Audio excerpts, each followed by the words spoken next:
기초에 대해서 말씀을 드리려고 합니다. 이 교회는 예수의 핏값으로 핏값으로 세워진 우리 주님의 위대한 작품 중에 하나예요.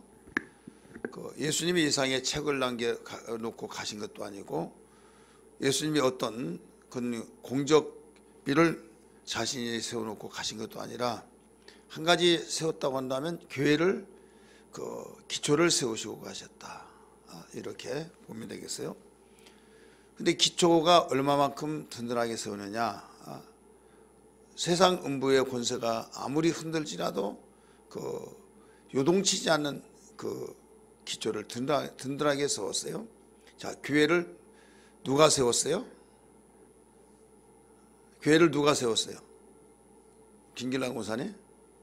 교회 누가 세웠어요? 예수님이 세우셨다. 이보아 권사님? 예? 김숙향 권사님? 그래요? 조한영 권사님?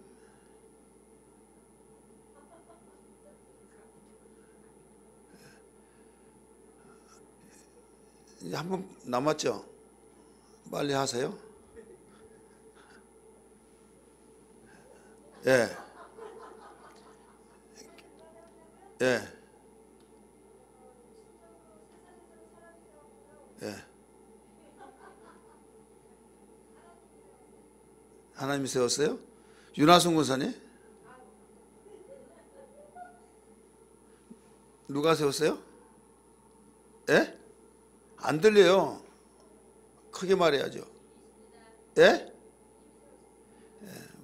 한 사람이 테이프를 잘 끊어야지. 다 똑같네. 이제 조금 곁길로 가신 분은 우리 김웅래 권사님이에요. 이거 사람이 세웠죠. 예관교회 누가 세웠어요? 예, 내가 그럴 줄 알았어. 여기 깊이가 있다니까요. 제가 그런 줄 알고 다 물어본 거예요.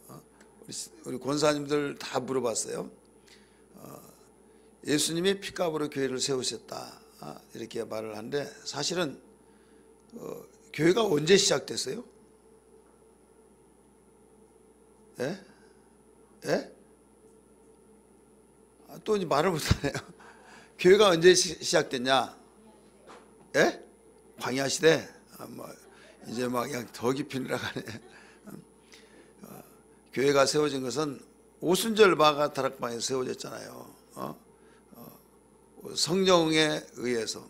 그래서 교회가 세워진 것은 누가 세웠냐? 누가 세웠어요? 이제 말을 못하겠습니까? 성령께서 세우신 거예요. 성령께서. 그러면 예수님이 세웠다고 하는 것은 무슨 말이냐? 그 말이 그럼 틀리냐? 아니에요. 제가 작사에서도 예수의 핏값으로 세우신 교회 이렇게 나왔잖아요. 틀리냐? 맞아요. 맞는데, 그러면 성령께서 세우셨다, 예수님이 세우셨다, 이거 혼돈이 되잖아요. 자, 세상을 누가 만드셨어요? 하나님 만드셨어요. 그러면 성부, 성자, 성령 삼일째 하나님 만드시는데, 여기에서 성부 하나님이 세상을 창조하셨냐, 성자 하나님이 창조하셨냐, 성령 하나님이 창조하셨냐, 이렇게 우리가 색깔을 우리 분명하게 말한다고 한다면, 해답은 성부, 성자, 성령 삼위의 하나님이 세우셨다 이거요. 그런데 여기서 부득불 성부, 성자, 성령 삼위일체 하나님에서 어떤 하나님이 세우셨냐 이거죠. 어떤 하나님이요? 예, 성자 하나님. 이제 무서워서 대답을 못하죠. 그 성자 하나님이 세우셨다 이게요. 예수님이 세우셨어요. 근데 모든 사람들이 거의 한 90%가 성부 하나님이 세우셨다고 그래요.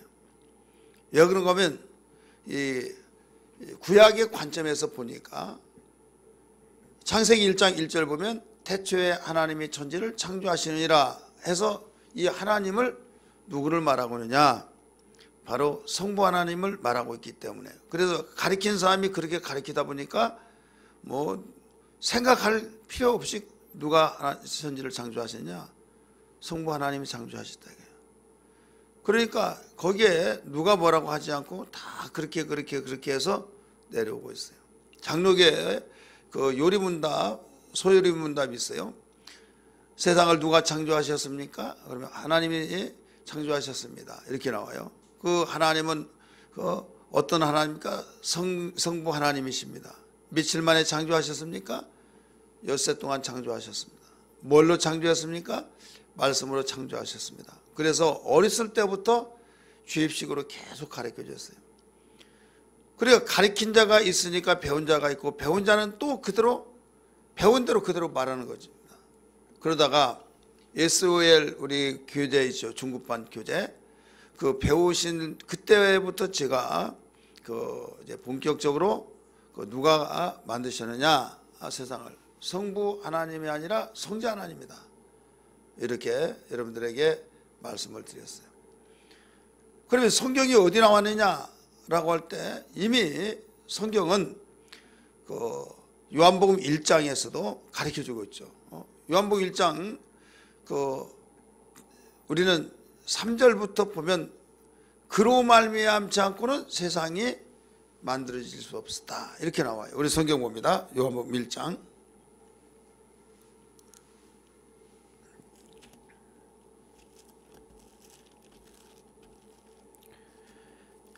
3절 읽습니다. 시작.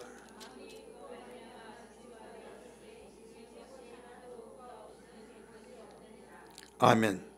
만물이 그로 말미암아 이렇게 나와요. 그로 말미암아. 그가 누구예요? 성자 하나님이에요. 여기 그로 말미암아 이 앞에 부분 1절과 2절을 설명하고 난 뒤에 3절을 말씀하신 거예요. 1절에 태초에 말씀이 계시라. 이 말씀이 하나님과 함께 계셨으니 이 말씀은 곧 뭐라고 그랬어요? 하나님이라 이거예요. 그러니까 이 하나님은 하나님인데 그 하나님이 누구냐?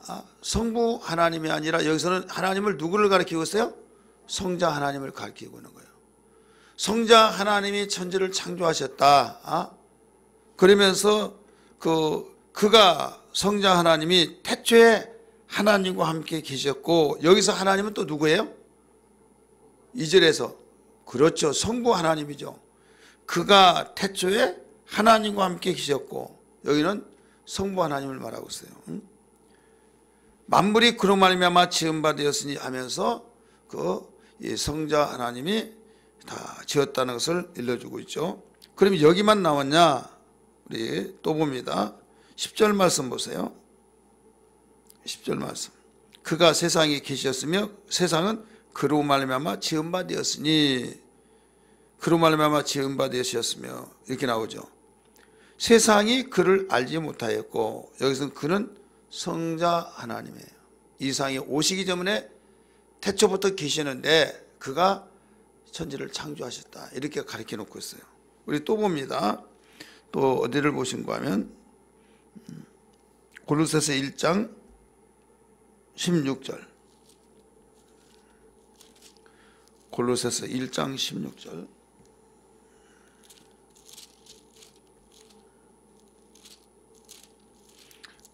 같이 읽습니다. 시작.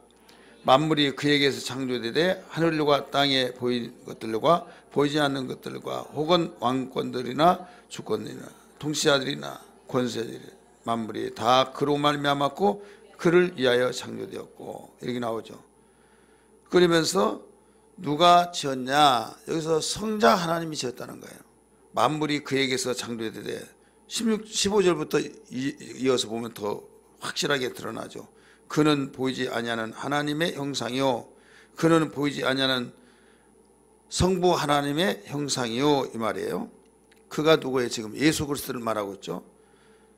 그러면서 그 18절 보면 16절부터 쭉 이어내놓은 거예요. 그는 몸인 교회의 머리시라, 이렇게 나오잖아요. 그래서 이 만물이 천지를 이렇게 천지 창조하신 분이 성자 하나님이라고 이렇게 가르쳐 주고 있어요. 한 군데 더 봅니다. 히브리서 1장 2절.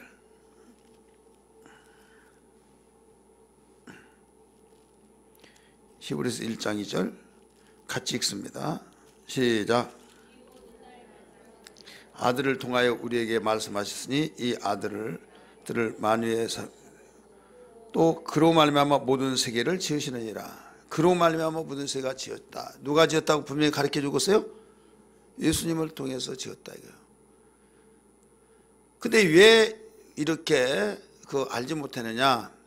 예수님은 세상을 창조하시고 난 뒤에 아브라함보다도 늦게 나오셨고 또 다윗의 자손이라고 말했고 2000년 전에 이 세상이 지금 계속 활발하게 진행되고 있었을 때 예수님이 탄생했었잖아요. 그래서 세상을 창조했다고 한 말이 어필이 되냐? 아니잖아요. 그래서 요한복음을 알아야 된다 이거죠. 요한복음은 마태복음, 마가, 누가복음에서 말하지 않는 예수 그리스도를 설명하고 있는 거예요. 요한복음을 알지 못하면 예수는 석가에 지자했다 이 말이 먹혀 들어간 거예요. 왜? 역사적으로 누가 먼저입니까? 석가가 먼저죠. 육체로 오신 거죠. 그러니까 그 말을 듣고 이왕의 원조를 믿어야지 이런 식으로 예수는 석가에 제자했다고 하니까 아니 원조를 믿어야지 왜 제자 믿느냐 이거예요. 이런 일이 있을까 봐 있다는 걸 알고 사도 요한은 예수가 누구냐 이게요. 태초부터 계셨다 이게요. 태초부터 계셔서 말씀으로 계셨다 이게요. 그 말씀은 그 하나님이다. 그가 천지를 창조하신 분이다. 이걸 가르쳐 놓고 있는 거예요. 왜 이런 말이 나온가 하면 교회를 누가 세웠냐라고 할 때 주님이 세우셨다. 빛값으로 맞아요. 성령께서 세우셨다. 맞아요. 그래서 제가 여러분에게 확신을 심어주기 위해서 질문을 하고 질문하면 나 교회 안 나와 물어보고 막 그러니까 오늘 나오라고 안 했으니까 나오세요. 그러니까 이렇게 하는 것은 잊어버리지 말라고 더 확신을 심어주기 위해서 왔다 갔다 하지 말고 누가 뭐라고 하더라도 확신 있게 답변을 하라고 여러분에게 말씀드린 거예요. 그래 예수님이 핏값으로 세우셨다. 목사님들 설교할 때 다 그렇잖아요. 근데 어떨 때는 성령께서 세우셨다 이거예요. 사도행전 2장 1절부터 보면 성령이 임하셔서 그들이 급하고 강한 바람 같은 소리가 있어 하면서 성령께서 교회를 세우셨다. 그러면 틀리냐? 또 맞아요. 그리고 어떻게 된 거냐? 이 맥락이 천지를 창조하신 그 사건과 똑같은 거예요. 예를 들어서 성부 하나님이 창조하셨다. 맞아요. 성자 하나님 창조하셨다. 맞아요. 성령 하나님 창조하셨어요. 맞아요. 그런데 정확하게 삼위 하나님이 한 분이시니까 한 성부, 성자, 성령 이게 원 대답인데 우리는 분석적으로 비출 때 누가 창조했느냐? 성자 하나님이 창조하셨다. 이렇게 말하듯이 예수께서 교회를 세우셨다. 맞아요. 그러나 교회를 세우신 분은 누구냐? 누구냐면 성령이시다. 이렇게 말한 거예요. 이건 구약의 모형이 신약의 완성이죠. 그래서 예루살렘의 성전의 모형은 교회 모형이에요. 예루살렘의 성전은. 그래서 이 예루살렘의 성전을 알면 되는 거예요. 누가 세웠습니까? 솔로몬이 세웠죠. 그래서 솔로몬 성전 그래요. 그러나 솔로몬이 분명히 세웠지만은 솔로몬은 그냥 공사 시작하기만 했어요. 다윗이 다 해놨습니다. 다윗이 모든 자재를 다 준비해 놓고 하나님이 너는 피를 많이 흘렸으니까 세우지 말라 하셔서 순종하느니라 세우지만 안 했지, 완성을 시키지 않았지, 모든 걸 다 지을 수 있도록 백성들에게 다윗이 자기 먼저 오늘날로 말하면 건축원금을 하고 그 다음에 오늘날로 말하면 장관들 또 군사령부 이런 사람들에게 그들에게 너희들은 얼마씩 할래? 그러니까 얼마 하겠습니다 해가지고 모든 백성의 일일까지 전체 헌금을 해서 그 성전을 건축할 것을 다 준비해 놓은 거예요. 그리고 또 저 히람이라고는 알죠. 그 레바논에 거기서 내 아들이 성전을 짓는데 아들이 어리니까 도와달라, 도와줘라, 이런 이야기까지 다 하고 몸으로 다. 그러니까 이 성전을 다시 지어야 하는데 하나님이 금지하셔서 지치 않았어요. 따라서 합시다. 이럴 때 지치하는 것도 능력이었다. 예, 얼마나 이러면 짓고 싶었겠습니까? 하나님이 지치 말라고 하니까 순종했어요. 그래 때로는 내가 하고 싶은 것도 하나님이 하지 말라 하면 절제하는 그것도 능력이란 걸 믿기 바랍니다. 그러면서 그 모든 것을 잘 지을 수 있도록 준비를 잘 해줬다 이거죠. 그런 것처럼 지금 다윗이 모든 걸 준비해 놨던 것처럼 교회를 다 세울 수 있도록 기초 작업을 다 완벽하게 해놓으신 분이 누구냐? 예수 그리스도예요. 그 위에다가 완성을 하신 분이 누구냐? 성령이세요. 이제 딱 드러나죠. 솔로몬, 다윗이 모든 걸 기초를 다 해놨어요. 다 해놓고 완성을 누가 했느냐? 솔로몬이 한 것처럼 똑같다 이거예요. 그래서 여기에서 오늘 교회, 예수와 교회라고 하는 주제 속에서 첫 번째 시간, 교회에서 우리는 무엇을 가장 먼저 알아야 하느냐? 기초를 알아야 된다. 건축을 할 때 기초를 세우고 난 뒤에 그 건축 올라가잖아요. 건축을 할 때 기초 없이 세우면 그건 오래가지 못합니다. 그냥 모델하우스 기초 세우지 않더라도 돼요. 모든 것이 판매가 분양을 다 해버리면 그냥 다 철거해버리니까 값비싸게 공사 기간이 길게 뭐하러 기초를 세우겠습니까? 텐트 치는데 기초할 필요 없어요. 그러나 영구적인 그 건물을 지으려면 기초를 든든히 세워야 된다 이거죠. 그래서 예수님이 말씀하셨잖아요. 마태복음 7장에서도 그 지혜로운 자가 건축한 것과 미련한 자가 건축하는 것에 대해서 가르쳐 주었잖아요.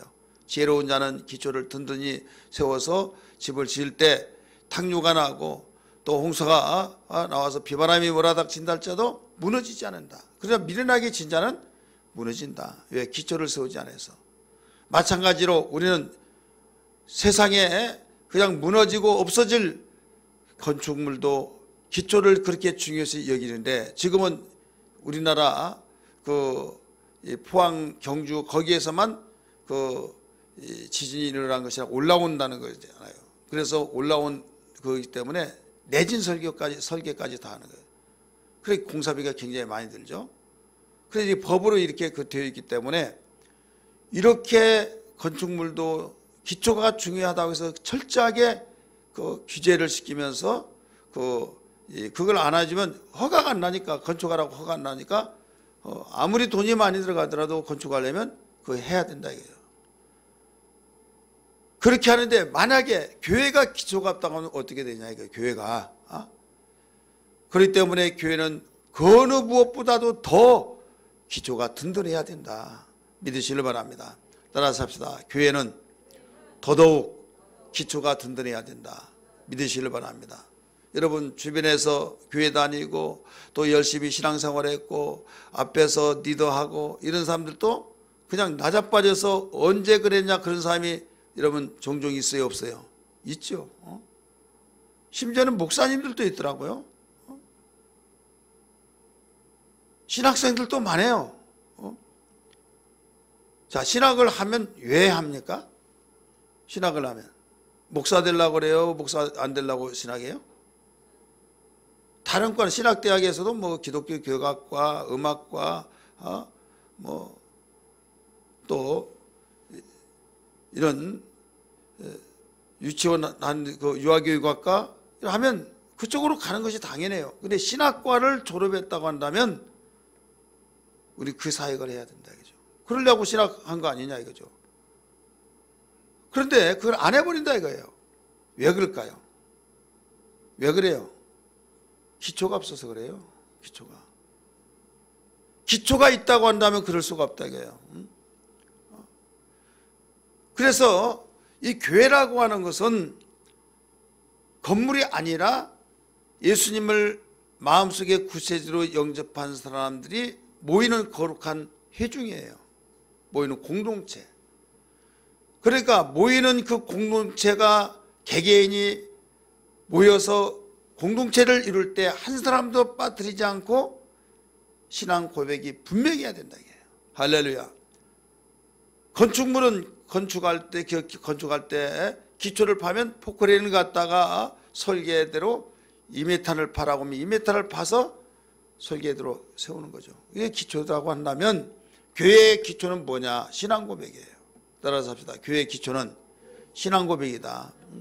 한마디로 말해서 이 교회 다니고 집사님, 권사님, 장로님 하는데 어느 날 예수가 완전히 나물날하고 세상 종교로 가버리고 무당이 되어지고 그런 사람들이 있다 이거예요. 왜 그러냐? 이건 기초가 안 돼서 그런 거예요. 기초가 안 되면 무너지잖아요. 그러니까 무너진 겁니다. 성경 분명히 말하잖아요. 음부의 권세가 이기지 못한다라고 말씀하셨잖아요. 근데 음부의 권세는 무슨 권세예요? 세상 권세예요. 마귀 권세예요. 근데 마귀 권세가 이겼어요, 안 이겼어요? 이긴 그 교회가 무너지면 마귀 권세가 이겼잖아요. 그래 예수님의 예언의 말씀이 예수님 하신 말씀이 틀리냐 이거예요. 맞습니다. 근데 왜 없어지고 망하냐 이거예요. 따라서 합시다. 교회는 망하지 않는다. 절대 망하지 않습니다. 믿으시면 아멘 하시기 바랍니다. 망하지 않는데 왜 교회가 망하냐 이거예요. 왜? 망한 이유가 있어요. 기초가 없으니까 망한 거예요. 그럼 기초가 없다고 한다면 망할 수밖에 없는 이유가 예수님이 기초가 든든하면 망하지 않는다고 말씀하셨잖아요. 신앙 고백했던 베드로를 향해서 바요나시므나 내가 복이 있도다 하면서 음부의 권세가 이기지 못한다 라고 말씀했잖아요. 그러면 망한다고 했을 때는 개인적으로 보면 개인의 신앙이 무너진다고 했을 때는 뭐가 없다는 거예요? 기초가 없다. 내가 이렇게 말하면 신앙 고백이 없다 이렇게 하세요. 기초가 없다. 똑같은 말이에요. 그러니까 신앙 고백이 분명히 해야 된다 이거죠. 신앙 고백이. 오늘날 많은 사람들이 그냥 교회 등록하고 교회 생활하면 그저 교인이 된 걸로 알고 있죠. 우리 교회 내년에 그러니까 12월 25일 날 사무처회 총회를 합니다. 사무처회 총회 하는데 거기에 규약 개정이 있어요. 규약 개정이 있는데 그 내용 가운데서 교회를 둘로 나눠놨어요. 뭘로 나눴다고요? 둘로. 왜 둘로 나누느냐? 우리 장로님들 모여가지고 회의하면서 이 규약 개정을 해야 할 이유, 필요성을 제가 이야기하면서 그걸 바꾸면서 또 한번 연구를 해보시라고 조언을 다 드리고 그래서 그 내용을 이제 이번에 하게 되는데 우리는 등록 카드를 딱 쓰면은 교인이 교인 아니에요? 교인이죠. 그렇게 하다 보니까 이단들이 와가지고 교회 한 1, 2년 다니다가 아니면 몇 개월 다니다가 교회 뭐 좀 보고 싶습니다. 교회 뭐 좀 보고 싶습니다. 그러면 알았다고 마음대로 보라고 이런 교회도 있겠지만은 그렇지 않죠. 아니 교회에 사정을 알지도 못하고 더 나가서 그 사람이 신원도 확실하지 않은데 알아야 할 것이 있고 알지 못할 것이 있다 이거죠. 그래서 안정이 어디로 가느냐? 법원에 가서 나는 애공환교회의 교인인데 교회 이러이런 부분을 알려고 하는데 열람을 허가해 주시오. 이렇게 열람을 허가해 달라고. 그러면 교인이 교회를 알려고 하는데 왜 안 보여주냐 이거예요. 그래서 열람물 허가를 딱 해줘서 허가증을 가지고 와서 보여달라 이거예요. 보여달라고 할 때 어떻게 되느냐? 보여줘야 안 보여줘요? 보여줘요. 만약에 안 보여주면 바로 법에 의해서 또 걸려요. 이게 바로 신천지예요. 이단들이 그렇게 해서 파고 들어온다 이거죠. 그래서 뭐 재정이고 뭐고 막 다 해서 바로 이렇다 해가지고 다 떠들어서 교회를 완전히 풍지박산을 만들어 놓는다 이거죠. 그래서 그런 부분을 방지하기 위해서 교인이 어디부터 교인이야 이게 어디부터 그래서 우리 교회는 지금 개정하려고 하는 내용이 준교인이 있고 정식교인이 있고 이렇게 만들어놨어요. 무슨 교인이요? 준교인은 항상 준자는 아직 정식교인이 아니에요. 그렇기 때문에 정식교인은 어떤 정식교인이냐? 우리 교육 과정을 겪어야 해요. 최하 영생의 말씀을 배워야 된다 이거죠. 배워서 신앙 고백이 분명한 자, 그런 사람만이 바로 정식교인이다. 이해가 되시죠? 회의 빨리 끝나는 여러분 빨리 다 검증 다 해서 다 저기 했으니까 여러분들이 거기에 이게 지금 이거 회의 통과하지 않고 저기야 그게 아니라 이게 나중에 아무 문제 없을 때는 괜찮아요. 근데 지금까지 우리 가지고 있는 규약이 있고 개정하려고 하는 규약을 따로 첨부해 놨어요. 그리고 어느 부분에서 개정한다 이것을 다 표시해 놔서 칼라로 다 이런 부분을 넣고 이런 부분은 빼고 이런 부분을 수정한다. 이건 첨부시킨다 해놨어요. 여러분 참고하시고 이것이구나 이런 말이구나 이렇게 생각하시기 바랍니다. 오직 하면 그렇게 되느냐 이거죠.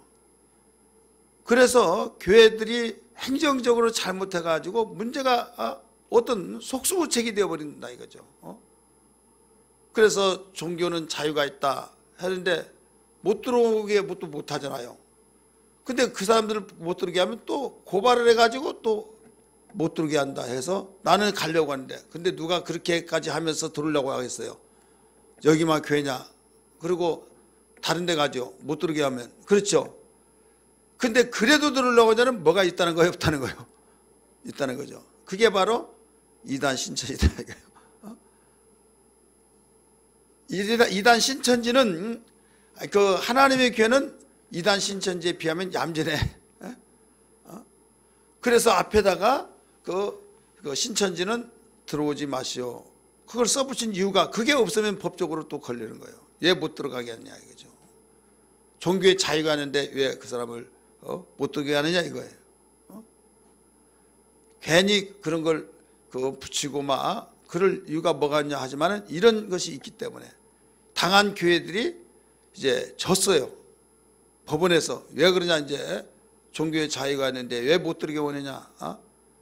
그렇다면 앞에서 써붙여야지 써붙였냐 하면 써붙이냐 이거죠. 여러분이 목욕탕 가가지고 이 기증품은 카운터에 몇 개라고 해요 안 해요? 근데 그게 써 있는 것이 있고 없고에 따라서 나중에 변상을 해줘야 하느냐 안 해야 이렇게 되는 거예요. 그리고 여기 위에 있는데 주의 그래 빨간 글로 주의점 팻말이 있으면 그때는 다치면 그 사람이 책임이에요. 근데 없으면 이 건물주가 또 책임이에요.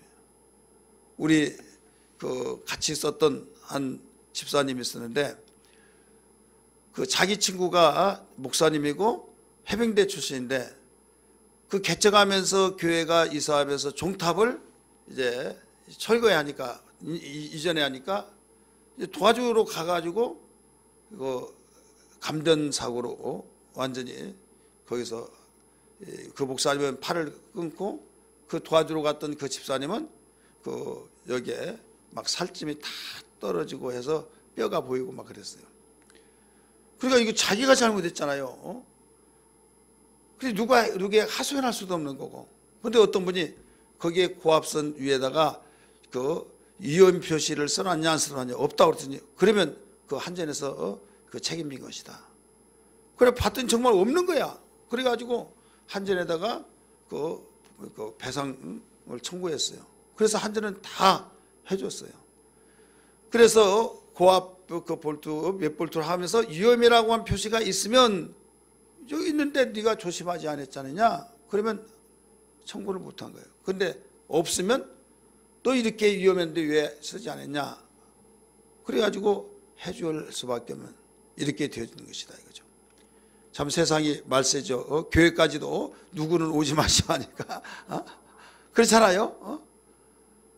자, 교회는 어떤 사람이 교인이냐?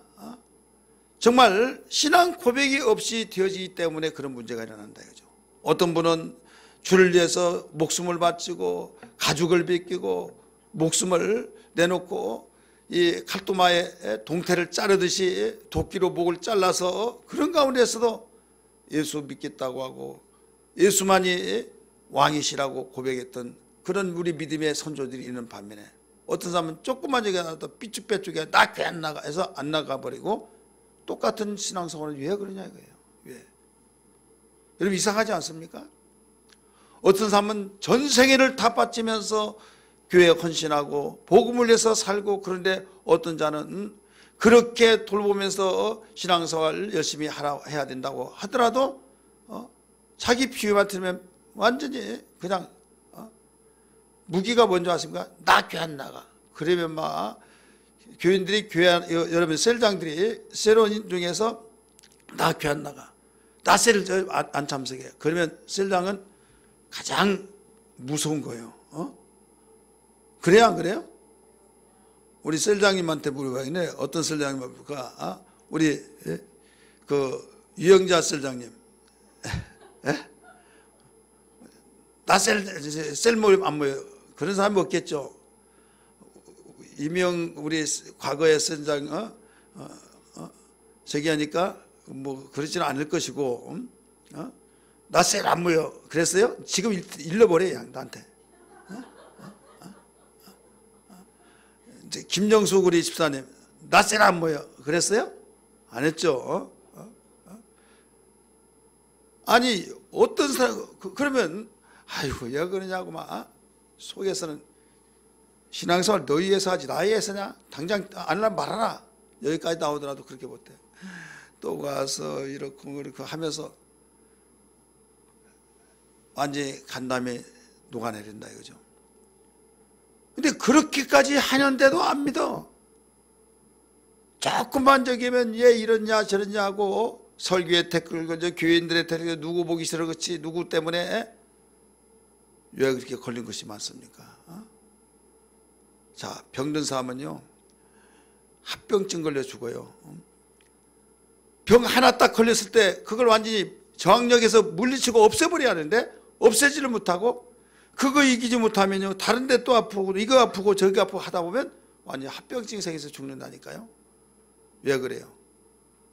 그걸 이길 힘이 없는 거예요. 병을 이길 수 있는 힘이. 그 교회 나와서도요 이것 때문에 걸리고 이것 때문에 걸리고 저것 때문에 걸리면요 그것으로 인하여서 나중에는 억압을 받고 일어날 힘이 없는 거예요.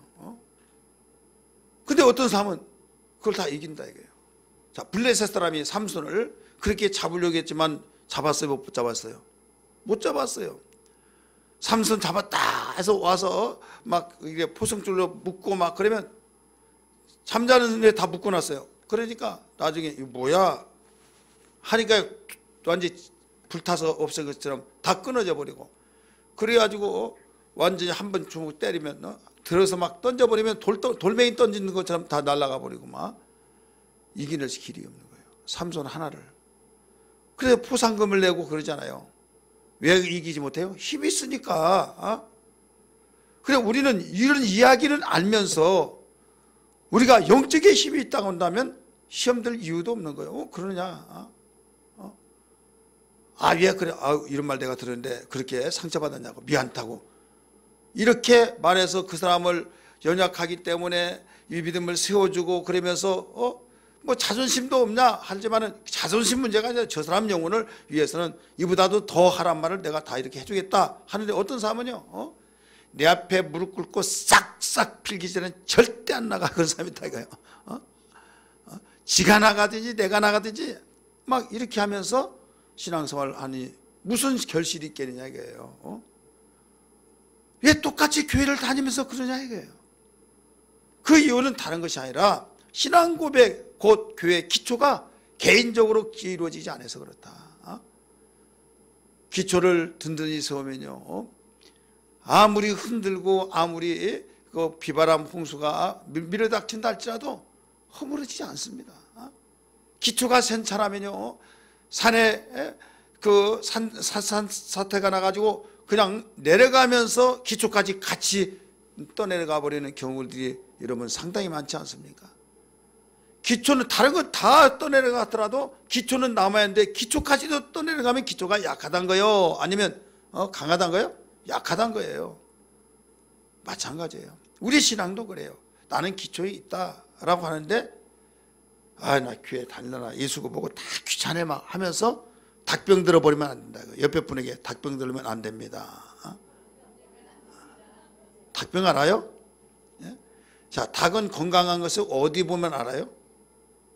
어디 보면 알아요? 꼬끼요 이거 보면 압니까? 닭의 건강한 거 벼슬을 보면 알아요. 벼슬이 빨간한 맨드라미 알죠? 그 빨간한 그러면 굉장히 건강한 이 닭이에요. 근데 거무스르게 가지고 검정색도 아니고 붉은색도 아니고 색깔이 그런 색깔이에요. 이건 병든 닭이에요. 이게 색깔로 나오는 거예요.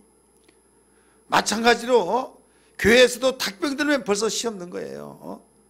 아니 목사 얼굴도 못 찾아보고 고개만 푹 숙이고 아니 앞에 사람 좀 뚱뚱한 사람 그 뒤에 숨어가지고 앞에 사람이 이렇게 하면 자기도 이렇게 하고 저렇게 하고 얼굴 하나 나타내지 못하고 교회 생활하면 무슨 신앙생활 하겠냐 이거예요.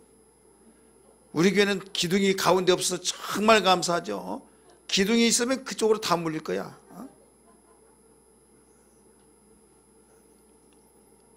상계역전 그 7단지 임대에 있을 때 기둥이 한가운데 있는데 그것도 뭐 조그마한 기둥이 얼마나 크든지요. 거기에 숨어가지고 설교 듣는 사람에서 그래서 이게 다 깨버린다고 막 하면서 그걸 한참 깨다가 나중에 주인이 와가지고 왜 깨냐요? 이거 없애려고 그런다고 했더니 큰일 난다고 막 그래가지고 내가 깬 자리에 거기다가 막 더 보강을 해가지고 우리 건물도 아닌데 막 그 콘크리트를 다 깨가지고 이제 없앤다고 막 어떻게 보면 무시 담대하고 남의 건물에다가 막 그 큰 사각 기둥을 막 그걸 깨트려서 없앤다고 뭐. 여러분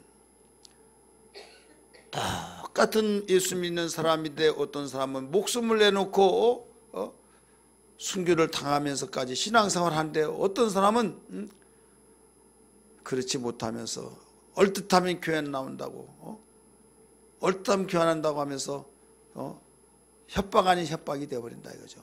우리 셀원들 셀장들에게 협박하지 마시오. 셀장 하시는 분들. 그러니까 어떤 일이 있더라도 우리는 신앙생활에서 기초가 이렇게 중요하다. 교회 기초는 다른 거 아니다.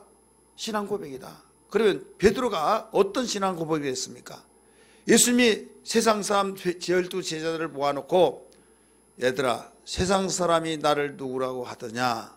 예, 엘리야라고 합니다. 에레미야라고 합니다. 침례 요한이라고 합니다. 선자 중에 하나라고 합니다. 이런 말을 했다고 그랬어요. 예수님이 그 말을 듣고 침묵을 지키시더니 그래?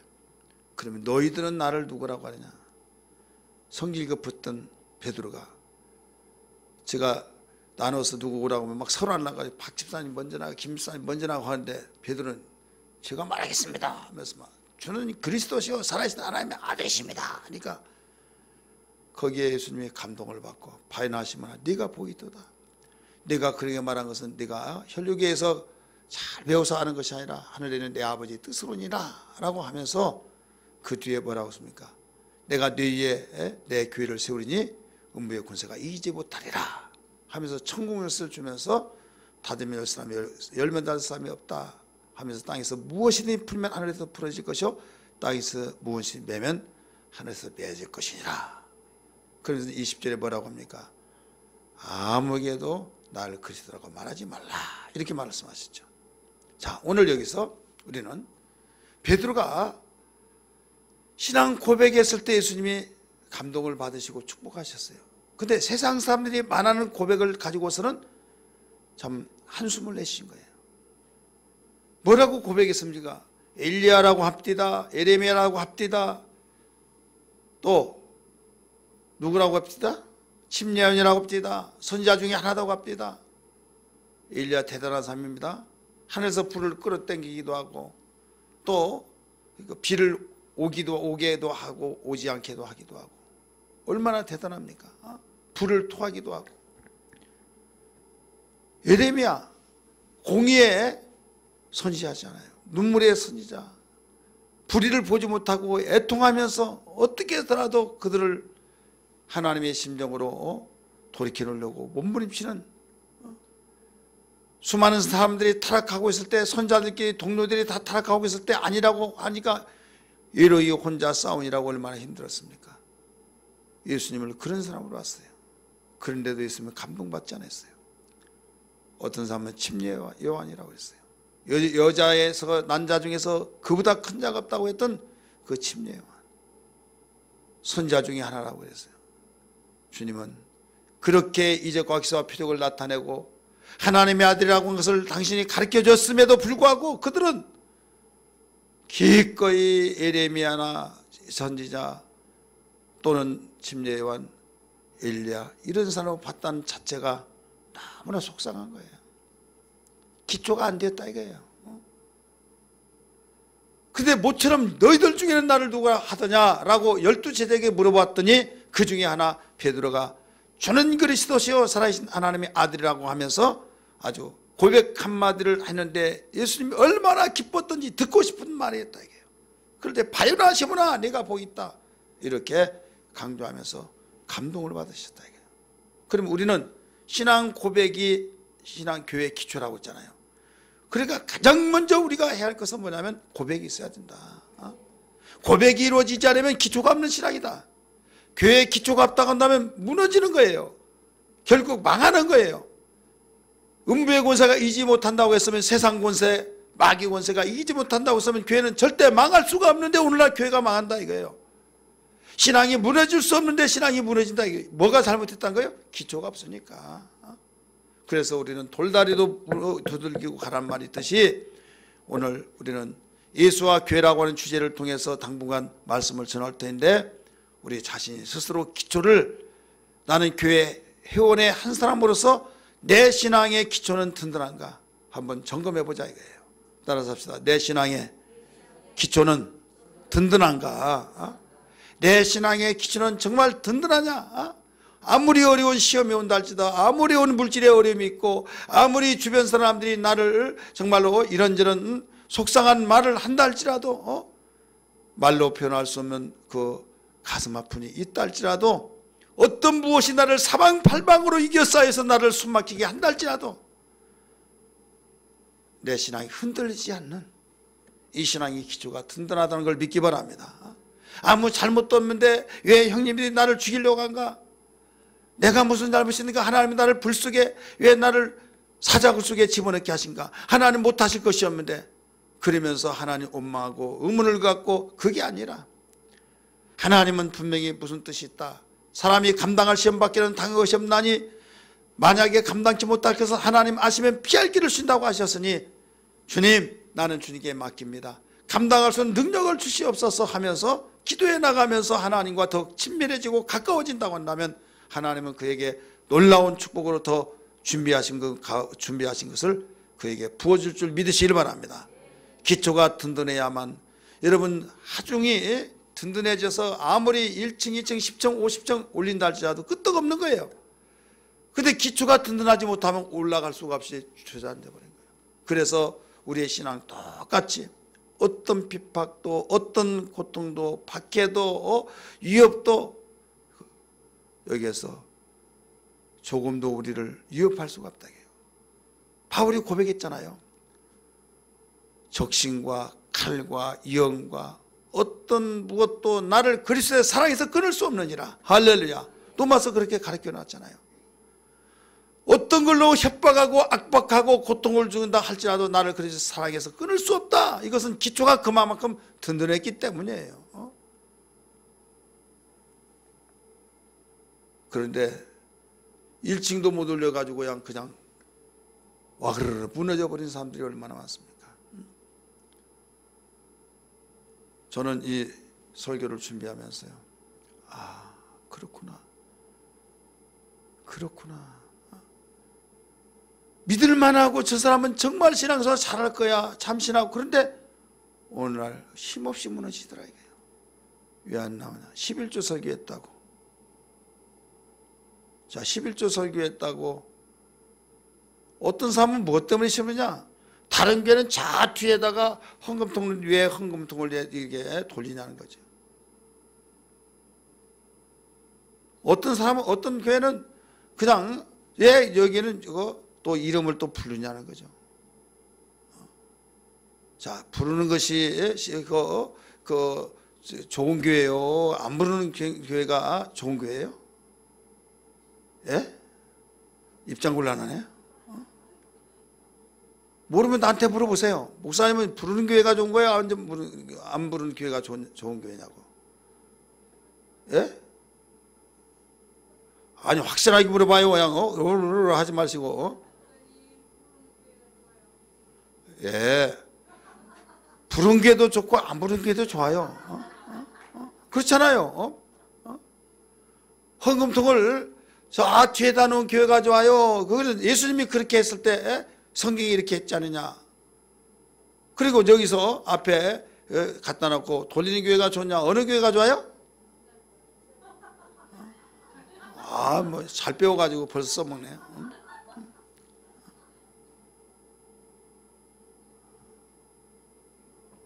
어떤 분이 지금 목사가 되는데요, 어떤 분이 교회 열심히 다니다가 시험 들어가지고 주일날 안 나왔어요. 그래, 왜 안 나왔냐고, 이제 예배, 주일날 예배 끝나고 그 오후 예배 드리기 전에 가서 신방을 했더니 그 부인이 와가지고, 목사님, 아무개 있어 시험 들어가지고 교회 안 나온대요. 그래. 자기 남편한테. 왜요? 그랬더니 추정금 거기다가 추정금으로 하게 했다고. 옛날엔 그냥 봉투에 이렇게 헌금했는데 추정금 우리 봉투 있잖아요. 그걸 만든. 제가 기도하다가 그걸 이제 이렇게 해야 된다라고 하는 것을 성경 읽고 기도하다가. 왜 그런가 하면 이렇게 보니까 이제 헌금을 돌리다 보면 막 넣어가지고 막 빼다가 새파란 배춧잎이 막 나오면 그게 넣어가지고 나중에는 얼굴이 막 우락부락하면서 내가 다 보이잖아요. 설교 못 들어요. 막 속이 쓰리가지고. 한 1,000원짜리 들어갔으면 좋은데 막 10,000원짜리가 들어가 버리니까 이건 준비가 없어서 그렇구나. 그래서 준비성이 있기 위해서는 이거 정해야겠구나 해서 자기가 나는 5,000원을 하면 5,000원, 2,000원 하면 2,000원, 1,000원이면 1,000원 자기가 여기 적어가지고 그 다음에 저기 꼽아놓고, 그러면 언제든지 내가 얼마를 한다 해서 준비성이 있지 않느냐, 그렇게 이제 하라고 했어요. 그랬더니 그것도 꼭 심어 들어가지고. 그래 내가 그래 이제 신방 갔더니 목사님 정말 세상 다 변한다 할지라도 목사님 안 변할 줄 알았더니 목사님 변해가지고 저 실망했습니다. 그래서 이걸로 끝입니다. 그런 거요. 뭐가 그렇게 그러냐고 했더니 그 부인한테 이미 듣고 왔죠. 그런 말 하는 거예요. 그렇게 하면 헌금이 많이 나올지 모르겠지만은 내가 시험 들면 다른 사람도 다 시험 든 거다고. 꼭 시험 든 사람이 자기 혼자 시험 든다고 안 해요. 다른 사람 다 끌어당겨서 누구도 그렇고 막 그러면 한 교인 100명 있다고 한다면 한 7, 80명이 다 그렇게 다 그렇다고 물고 들어간다 이거죠. 따라서 합시다. 육의 사람은 물고 들어간다. 이게 뭔지 아세요? 물귀신 작전이에요. 물귀신 작전이 어떻습니까? 지금은 과학적이기 때문에 힘이 빠지니까 그냥 이제 살려고 막 붙잡잖아요. 건지러 간 사람 얼마나 사력을 다해서 붙잡을까요? 그런데 더 이상 막 힘이 없으니까 빠져 들어가서 죽잖아요. 그러니까 이건 힘이 얼마나 쓰니 물귀신이 잡아 당겼다 해가지고 들어가면 다 빠져 죽잖아요. 그래서 물귀신 작전이다 해가지고 말을 하는데요. 바로 그런 작전으로 이제 말을 하죠. 나중에 뚜껑 열어보면요, 그렇지도 않아요. 자기 혼착을 해가지고 이제 거기에 대해서 시험 들지 말라고 그러냐고, 나도 그렇게 생각했다. 그러니까 그게 다 자기 편인 줄 알고 다 이야기하는 거예요. 여러분, 오늘 우리는 착각을 해서는 안 되는 거예요. 제가 신방 가서 그랬어요. 집사님, 예수님이 성전 길을 거기다가 헌금 안 놓고 의자 딱 갖다 놓고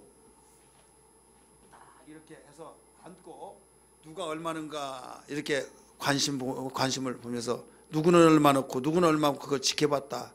그리고 두 뎁돈을 든 사람이 많이 냈냐 아니면 많이 낸 부자가 많이 냈냐 그런 말씀 했지 않느냐 했다는 거예요. 그러면 예수님이 잘못했냐?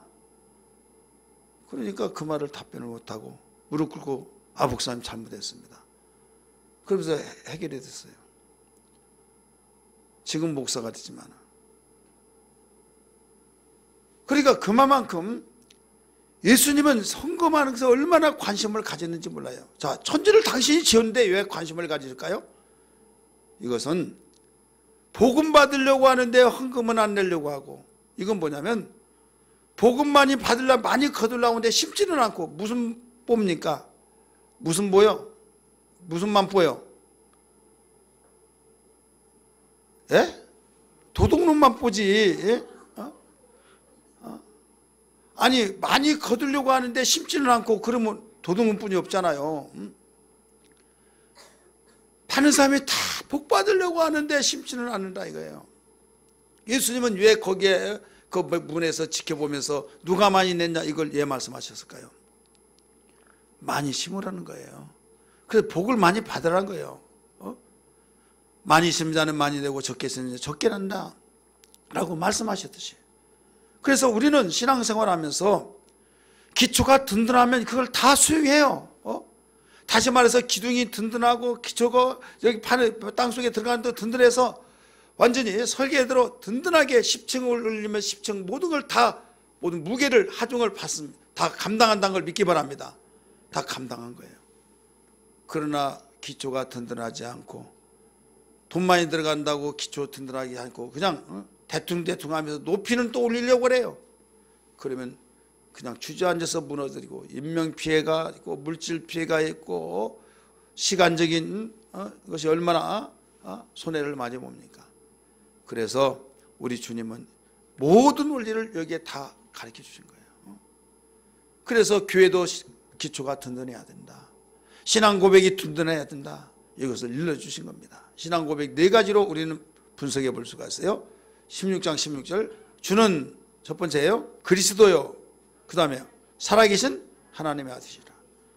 바로 신앙 고백은 내가 주인이었는데 예수님 당신께서만이 주인이십니다 이거예요. 나의 주인이다 이거예요.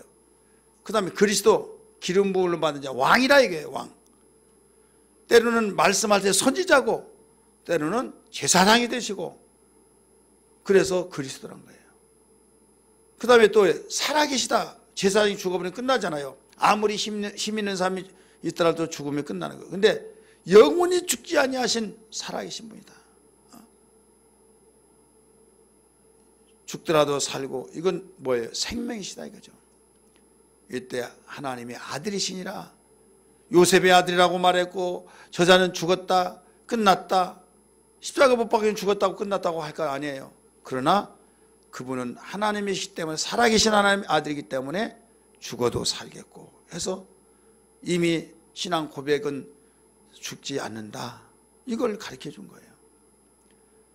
그래서 나를 믿는 자는 죽어도 살겠고 무릇 살아서 죽는 자는 영원히 죽지 아니하리라 하신 말씀이 신앙 고백 속에 다 들어있는 거예요. 믿으시길 바랍니다. 베드로가 그 신앙 고백 한마디가 주님의 마음을 감동시켰고 그 신앙 고백이 분명하다 보니까 그가 비록 주님을 부인했다 할지라도 다시 그는 기초가 든든하다가 보니까 회복이 된 거예요. 믿으시길 바랍니다. 오늘 우리는 신앙 점검하면서 우리 집사님, 권사님 기초가 든든하십니까? 한번 물어보세요. 옆에 분에게. 기초가 든든하시냐고. 여러분 기초가 든든해야 될 줄 믿습니다. 기초가 든든하지 못하면 마귀가 세상 권세가 흔들고 물질이 흔들고 주변의 사람이 흔들고 막 흔들어서 교회 못 다니게 하고 마귀는 쥐떼가 얼마 남지 않은 걸 알고 어떻게 해서라도 흔들어서 주저앉고 완전히 망하게 만든다는 것을 알아야 될 줄 믿습니다. 그런 가운데서 끝까지 살아남을 자가 누구냐? 기초가 든든한 자. 이런 자가 되기를 주의 이름으로 축원합니다. 할렐루야.